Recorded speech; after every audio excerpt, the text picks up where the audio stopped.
नमस्कार, मैं हूं आपके साथ ऋतु ज्ञानवानी। आप सभी दर्शकों का अन्नदाता कार्यक्रम में स्वागत करती हूं। हमारे देश का किसान जन का पोषक है, वो श्रम का देवता है, अन्नदाता है, उसमें ही भारत की आत्मा निवास करती है। ऐसे ही किसानों की प्रगति के लिए हम खेतीबाड़ी से जुड़ी हुई बहुत सी नई लाभकारी जानकारियां हर रोज सुबह लेकर आते हैं। तो चलिए कार्यक्रम शुरू करने से पहले देखते हैं क्या है आज के अन्नदाता कार्यक्रम में। पशुओं का गलघोंटू रोग है घातक, समय पर कराएं टीकाकरण। शकरकंद की वैज्ञानिक खेती पर तकनीकी सलाह।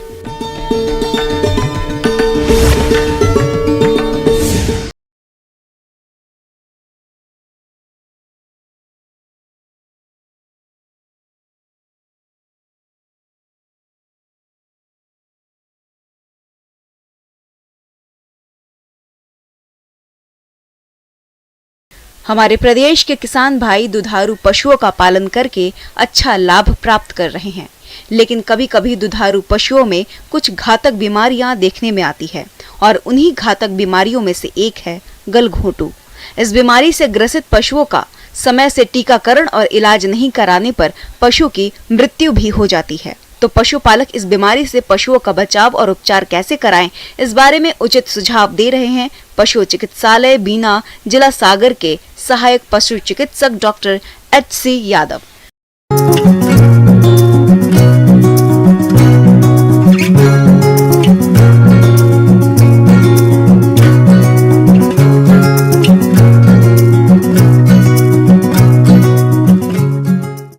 मैं आज आपको बरसात के समय में हमारे गौ एवं भैंस वंशीय पशुओं में होने वाली छुआछूत से होने वाली जानलेवा बीमारियों के संबंध में आपको कुछ जानकारी दूंगा। इसमें मुख्य रूप से सबसे पहले हम गला घोंटू बीमारी के बारे में आपको कुछ जानकारी देंगे। गला घोंटू बीमारी बरसात के दिनों में हमारे गौ एवं भैंस वंशी दोनों प्रकार के पशुओं में होती है। ये बीमारी सबसे ज़्यादा हमारी भैंसों में देखने को मिलती है। भैंसों में भी जो हमारी गौशाला में सबसे तंदुरुस्त भैंस होगी या सबसे तंदुरुस्त पड़िया होगी, 6 महीने से बड़ी ओसर होगी, उसमें ज़्यादा देखने को मिलेगा, सबसे ज़्यादा उसको बीमारी पकड़ेगी। दूसरे नंबर पर गायों में, गायों के हीपर्स, बछड़ों में। ये रोग पार्श्वरेला माल्टोसिडा नामक जीवाणु के संक्रमण से होता है। इसका जीवाणु सांस नली में तंत्र के ऊपरी भाग में मौजूद होता है। मौसम परिवर्तन के कारण पशु गला घोंटू रोग की चपेट में आ जाता है। मैं इस बीमारी के लक्षणों पे फिर से एक बार आपको प्रकाश डालूंगा। इसके लक्षणों पे विशेष ध्यान देना चाहिए। इसके लक्षणों में सर्वप्रथम पशु को बुखार। तो बरसात जैसे शुरू होती है, हमें अपने रात में अपनी गौशाला में एक बार जरूर जाना चाहिए। अगर कोई पशु हमारा अनमना है, बुखार की स्थिति में है, तो उस पर जरूर विशेष ध्यान देना चाहिए। इसके बाद कुछ ही घंटों बाद, 5 या 6 घंटे बाद, पशु के गले में जबड़े के नीचे सूजन भी दिखने लगती है, नाक से स्राव आने लगता है, मुंह से लार निकलने लगती है। अगर हम 10 से 11 घंटे और लेट हो जाते हैं या और देरी कर जाते हैं तो पशु के मुंह से आवाज़ भी आने लगती है, जिसमें सीटी जैसी पशु की आवाज़ बजती है। पशु बैठ नहीं पाता है, पशु बेचैन हो जाता है, बैठने से उसकी सांस रुकने लगती है, इसलिए पशु नहीं बैठता है, इधर उधर घूमने लगता है। घूमने के साथ ही अगर और ज़्यादा, इससे ज़्यादा समय 18 से 24 घंटे में पशु सांस रुकने एवं पेट फूलने की स्थिति में पशु की मृत्यु हो जाती है। पशुपालक भाइयों, यदि आपके किसी जानवर में गला घोंटू रोग आ चुका है तो इस बीमारी को अन्य पशुओं में फैलने से रोकना तो जरूरी होता ही है। साथ ही साथ बीमार पशु का इलाज पर भी विशेष ध्यान दें। यह बीमारी सामान्यतः एक दूसरे के बीमार पशु के संपर्क में आने से फैलती है। जब एक बीमार पशु दूसरे पशु के साथ खाना खाता है या साथ में पानी पीता है तो ये बीमारी बहुत जल्दी दूसरे पशु के लिए लग जाती है। किसान भाइयों, अगर हमारे पशुओं में इस तरह के लक्षण, अगर हमारे जानवर में रात में दिन में किसी भी समय ऐसे लक्षण अगर दिखते हैं तो तुरंत इस स्थिति में हमें अपने पशु को, उस पशु को जो बीमार है, अपनी गौशाला से अपने अदर और जानवरों के साथ में नहीं रखना चाहिए। उस पशु को अलग बांध देना चाहिए। उस पशु का जूठा, चारा, पानी अन्य पशुओं को ना खाने दें।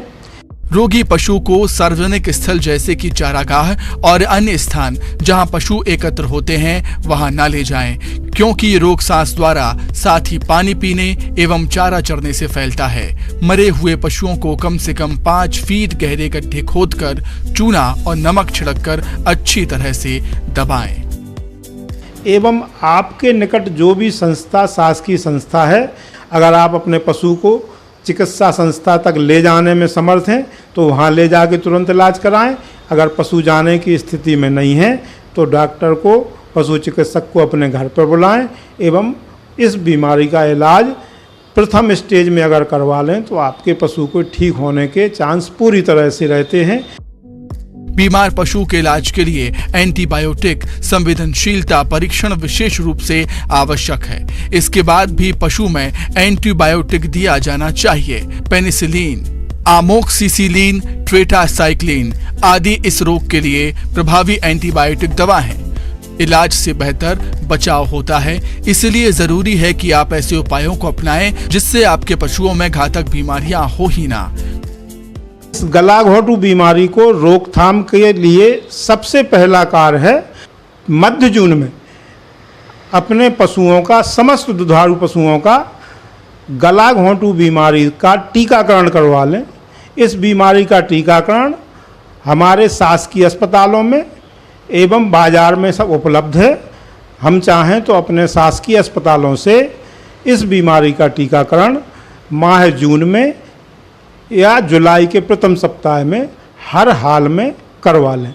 इस गला घोटू बीमारी के टीकाकरण में जो 6 महीने से उम्र के ऊपर के हैं उनमें 5 ml वैक्सीन चमड़ी के अंदर सबकट रूट से लगवा लें और 1 हफ्ते में ये वैक्सीन इनमें पूरी तरह से इम्यूनिटी पैदा कर देती है और पशु हमारा इस बीमारी से पूरी तरह से बचने के लिए स्वस्थ हो जाता है। किसान भाइयों, अब लेते हैं एक छोटा सा ब्रेक।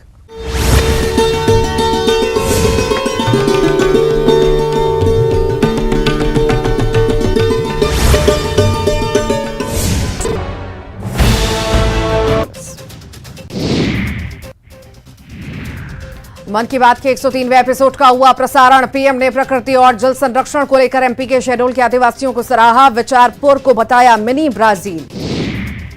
आज इंदौर आएंगे केंद्रीय गृह मंत्री अमित शाह, कार्यकर्ता सम्मेलन को करेंगे संबोधित। भगवान परशुराम की जन्मस्थली जानापाव जाकर करेंगे दर्शन। इंदौर में केंद्रीय गृह मंत्री अमित शाह के दौरे को लेकर चप्पे चप्पे पर पुलिस जवान तैनात, सुरक्षा में लगाए गए करीब 3000 पुलिस जवान।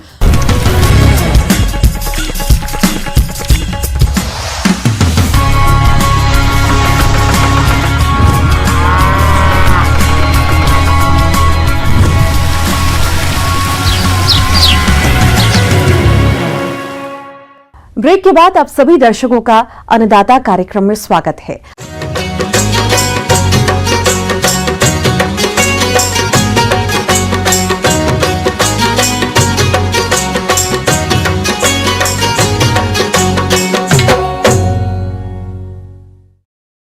शकरकंद को मीठा आलू भी कहा जाता है, जिसकी गिनती कंदवर्गीय फसलों की श्रेणी में होती है। फिलहाल इसकी खेती के लिए सही समय चल रहा है, तो किसान इसकी उन्नतशील किस्मों का चयन करके खेत की तैयारी और खाद उर्वरकों का प्रयोग करते हुए शकरकंद की रोपाई कैसे करें, इसकी समस्त जानकारी के लिए हम आपकी मुलाकात कराते हैं कृषि वैज्ञानिक डॉक्टर अब्दुल माजिद अंसारी से।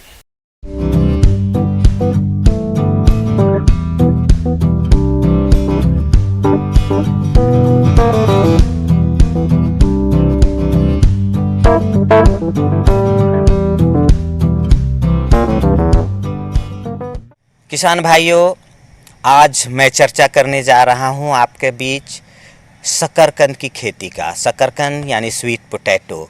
शकरकंद को बहुत जगह कंदा भी लोग कहीं कहीं कहते हैं, शकरकंद आम भाषा में बोली जाती है।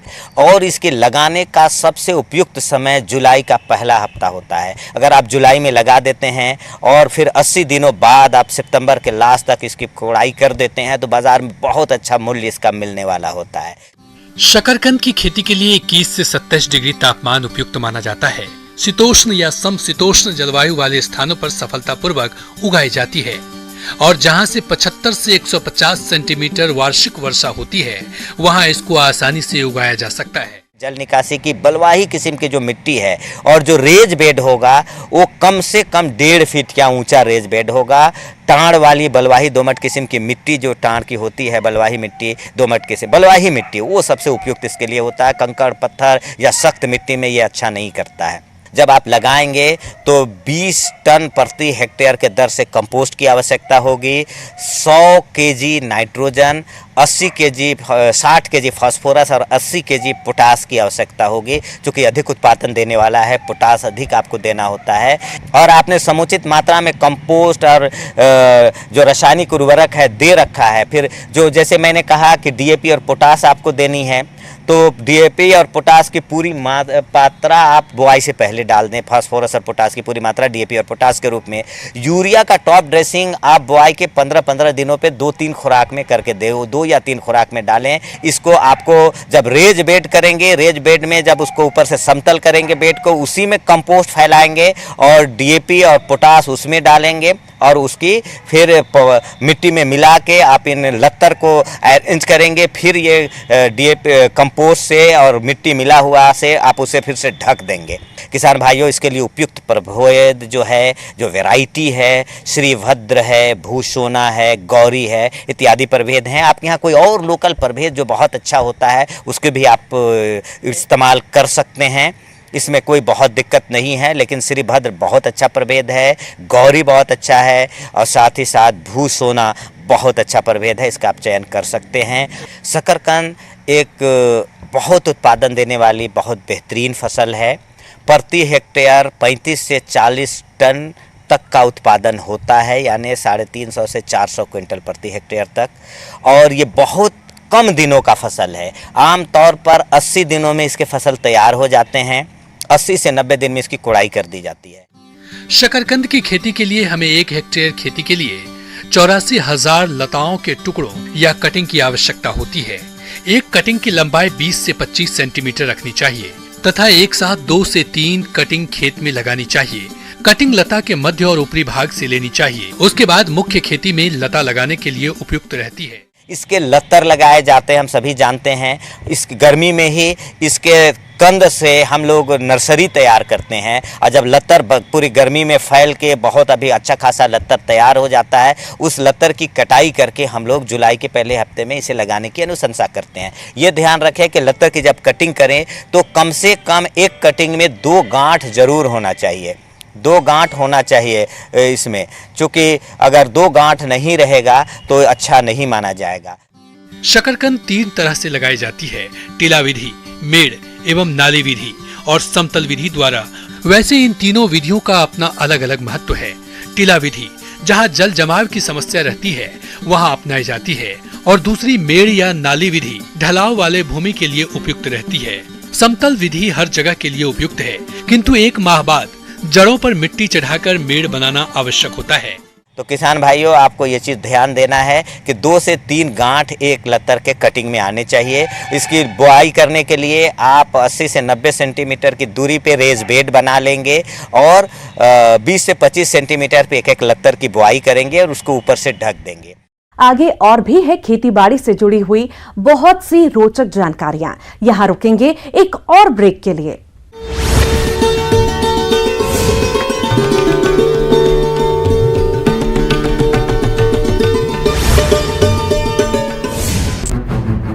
कैमरे से रखी जा रही नजर। अमित शाह के दौरे पर बोले नरोत्तम मिश्रा, कार्यकर्ताओं के प्रेरणा हैं। अमित शाह देश को मजबूती देने का कर रहे हैं काम। इंदौर पहुंचे पूर्व मुख्यमंत्री कमलनाथ, शिव महारुद्राभिषेक कार्यक्रम में हुए शामिल। कांग्रेस विधायक संजय शुक्ला करा रहे रुद्राभिषेक का आयोजन। छत्तीसगढ़ में बीजेपी नेताओं ने सुनी मन की बात। अरुण साहब ने बूथ नंबर 161 पर कार्यकर्ता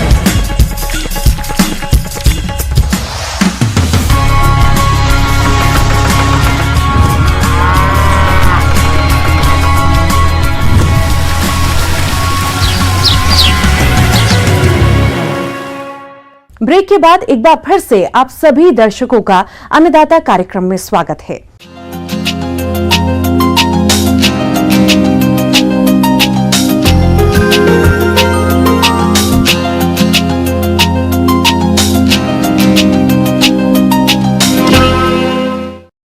फलदार पौधों में पपीता की बागवानी किसान को कम समय में अच्छी आय देने वाली फसल है।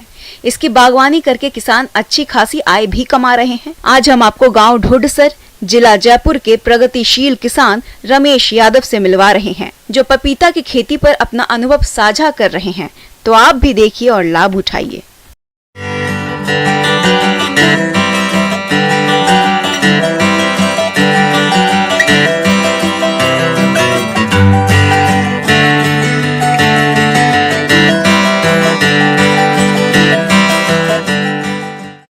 मैं आपको पपीता के पौध तैयार करते हैं उसके बारे में बता रहा हूँ। किसान भाइयों, ये किसान पपीता की पौध उन्नत तकनीक से कर रहे हैं, जिससे इनके पौधे खराब नहीं होते हैं और स्वस्थ पौध की प्राप्ति होती है।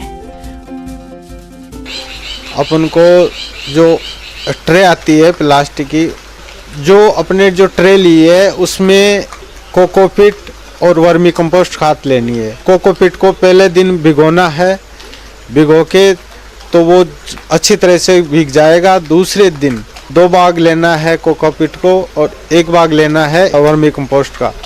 उसको मिक्स करके जो अपने ट्रे लिए उसमें भरना है।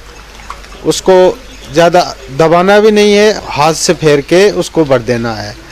भर के उसमें जैसे जारा है उससे पानी देने से उसमें क्या पूरा में नमी हो जाएगी। जो अपने पौध तैयार कर रहे हैं उस बीज को अपन बोरी के टाट में 3 दिन के लिए भिगोना है। 3 दिन के लिए भिगोने के बाद में उसको हल्की सी धूप में उसको सुखाना है। सुखा के ये मैंने जो पौध तैयार किए ये रेलेडी ताइवान है, ये मैंने इसी प्रकार से तैयार की है। ये जैसे ट्रे भर ली, उसमें खड्डा करना है, खड्डे करके उसमें एक बीज डालना है। एक बीज डालने के बाद में उसको थोड़ा थोड़ा ढकना है। इसमें विशेष प्रकार से ध्यान तो ये रखना है, पानी का ध्यान रखना चाहिए। अगर पानी का समय पर ध्यान नहीं रखेंगे तो ये पौधा क्या है, इसमें जैसे ही उगेगा तो अगर नमी नहीं रहेगी तो वो पौधा ख़त्म भी हो सकता है। इसमें पानी कैसे देना चाहिए, या तो अपने पास झारा होना चाहिए इसमें पानी देने के लिए। जैसे झारे से पानी दे दिया, ये 15 दिन में अंदर ये पौध निकलना स्टार्ट हो जाएगी।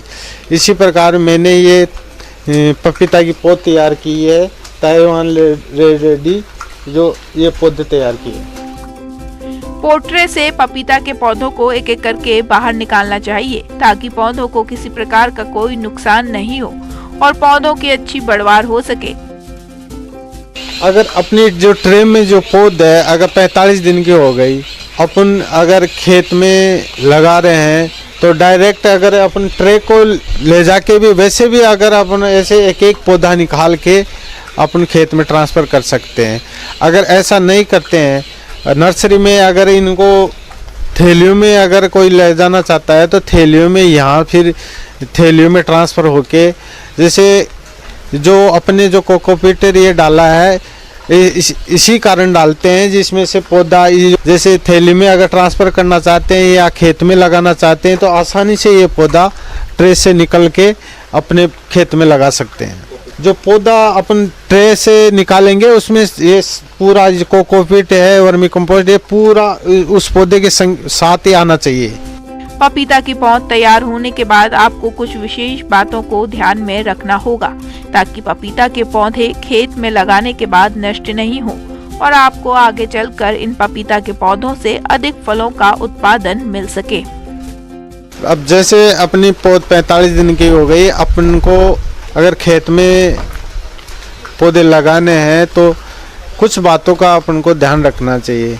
जैसे बेड बना दी।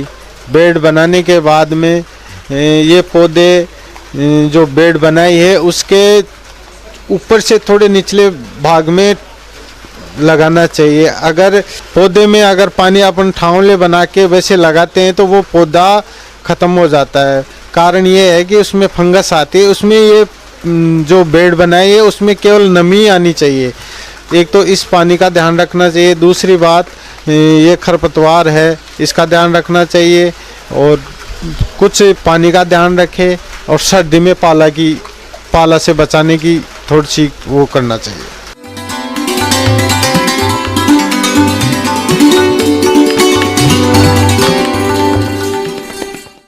और आइए अब जानते हैं अन्नदाता निशुल्क फोन के माध्यम से पूछे गए समस्याओं का समाधान। अन्नदाता निशुल्क फोन संपर्क सेवा के माध्यम से पूछे गए प्रश्नों में से आज हमने जिस प्रश्न को कार्यक्रम में शामिल किया है उसे पूछा है ग्राम दीपेरा, जिला इंदौर के कृषक सुनील परमार ने। ये सर्पगंधा की खेती के बारे में जानकारी चाहते हैं। तो सुनील परमार जी, आपकी जानकारी के लिए प्रस्तुत है कार्यक्रम का ये अंश।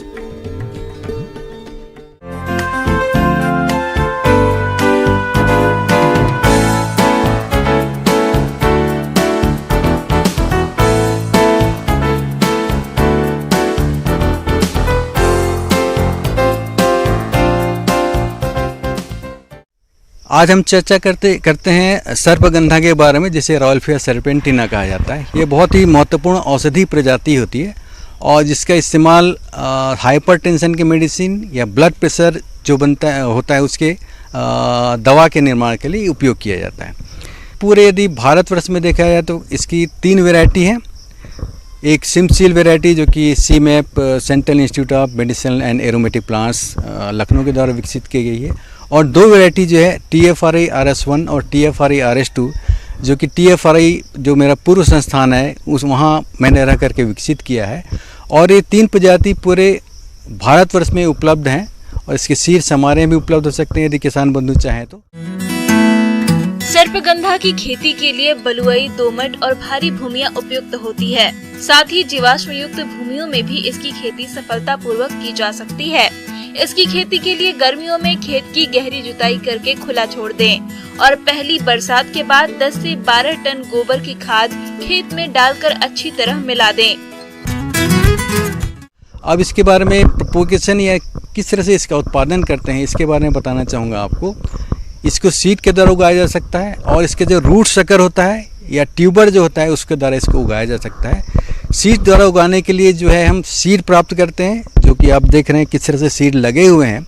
इस तरह से लगे हुए सीड को आप हल्का सा रब कर दें या हल्का सा इसको रेतमार कागज़ या सैंड पेपर जो होता है उससे रगड़ करके, एक केमिकल होता है GA3 जिसे जिब्रेलिक एसिड कहते हैं, उसके द्वारा थोड़ा सा ट्रीटमेंट दे करके, ओवरनाइट ट्रीटमेंट दे करके हम दूसरी सुबह इसको लगा देते हैं। तो इस तरह से आपको भरपूर सीड स्टॉक जो है या सीडलिंग स्टॉक जो है आपका तैयार हो जाता है रोपण करने के लिए। सर्पगंधा की बीज द्वारा बुआई। अच्छे जीवित बीजों को छिटक कर बोया जा सकता है। अच्छे बीजों के चुनाव के लिए उन्हें पानी में 24 घंटे तक भिगो कर रखें। इस दौरान जो बीज पानी में ऊपर तैरते हैं उन्हें निकाल कर अलग कर दें। सर्पगंधा के 30 से 40% बीज ही उगते हैं, इसलिए हेक्टेयर में करीब 6 से 8 किलो बीज की आवश्यकता होती है। इसका बीज काफी महंगा होता है, अतः पहले नर्सरी बनाकर पौधा तैयार करना चाहिए। इसके लिए 10 गुना 10 मीटर क्यारियों में पकी गोबर की खाद डालकर छायादार स्थान पर पौध तैयार करें। बीजों को 2 से 3 सेंटीमीटर जमीन के नीचे लगाकर हजारे की सहायता से पानी दे। 20 से 40 दिन के अंदर बीज उपजना शुरू हो जाते हैं। मध्य जुलाई में पौधे खेतों में रोपण के लिए तैयार हो जाते हैं। और इसके रोपण की तकनीक के बारे में बताना चाहूँगा कि 50 सेंटीमीटर बाई 50 सेंटीमीटर के स्पेसिंग पे हम इसका रोपण करते हैं। इस तरह से प्रति एकड़ कम से कम 25,000 या 22,000 के आसपास पौधा लगाया जा सकता है। जड़ों द्वारा बुआई। लगभग 5 सेंटीमीटर जड़ कटिंग को खाद, मिट्टी व रेत में मिलाकर बनाई गई क्यारियों में लगाएं और क्यारियों को उचित मात्रा में पानी लगाकर नम रखें। जुलाई से अगस्त माह में जड़ों से कल्ले फूटने लगते हैं। इनको 45 गुना 3 सेंटीमीटर दूरी पर रोपित करें। 1 हेक्टेयर के लिए लगभग 100 किलोग्राम जड़ कटिंग की आवश्यकता होती है। तने द्वारा बुआई। इसके लिए तने की 15 से 22 सेंटीमीटर कटिंग को जून से जुलाई माह में नर्सरी में लगाते हैं। जब जड़ें व पत्तियां निकल आएं तथा उनमें अच्छी वृद्धि होने लगे तो कटिंग को निकालकर खेतों में लगाया जा सकता है। शुरुआती अवस्था में पौधों को कीट और रोगों से बचाने के लिए रुपाई से पहले पौधों को उपचारित करना जरूरी होता है। इसके लिए पौधों की जड़ों को फफूंदनाशक दवा के घोल में 10 से 20 मिनट तक डुबा कर रखें। बरसात का समय इसकी रुपाई के लिए उपयुक्त रहता है, इसलिए आप इसकी रुपाई मध्य जून से सितंबर तक कर सकते हैं। चूँकि ये शेड लविंग या छाया वाली जगह पे होता है ये क्रॉप, तो इसीलिए एक आप प्रयास ये करें कि जहाँ पर पहले से कोई ट्री वगैरह मौजूद हैं, जहाँ पर प्राकृतिक रूप से छाया पड़ रही है, वैसी जगह पर इसको लगाया जाना चाहिए, जिससे इसका उपज जो है वो ज़्यादा मिलता है हमको। सर्पगंधा की 50 से 60 दिन की पौध जिसकी ऊंचाई 7 से 10 सेंटीमीटर हो, उसकी रुपाई आप कर सकते हैं। नर्सरी से पौध उखाड़ने समय इस बात का ध्यान रखें कि पौध की जड़ टूटने ना पाए। और यदि आप अप्लाई करना चाहते हैं, हालांकि ये खाद्य पदार्थ के तौर पे यूज होता है, चूँकि इसका रूट हील्ड बहुत इंपॉर्टेंट होता है, इसलिए मैं इसमें FIM या गोबर खाद जो है वो रिकमेंड करता हूँ।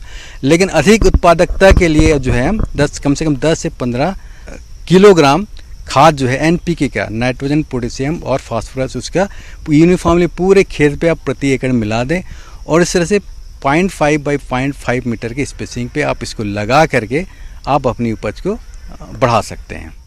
और इसके उपज के बारे में बताना चाहूँ तो कम से कम 350 से 450 जो रूट हील्ड है, रूट हील्ड मीन्स इसका जो जड़ है वो इम्पोर्टेंट पार्ट होता है इसका, क्योंकि इसके जड़ के अंदर ही रिसर्पिन कंटेंट जो एक बहुत ही महत्वपूर्ण एल्कलाइड होता है वो मौजूद होता है। एकड़ की बात करूँ मैं तो आपको कम से कम 2200 या 2500 किलोग्राम के आसपास आपको पूरा उपज मिल सकता है।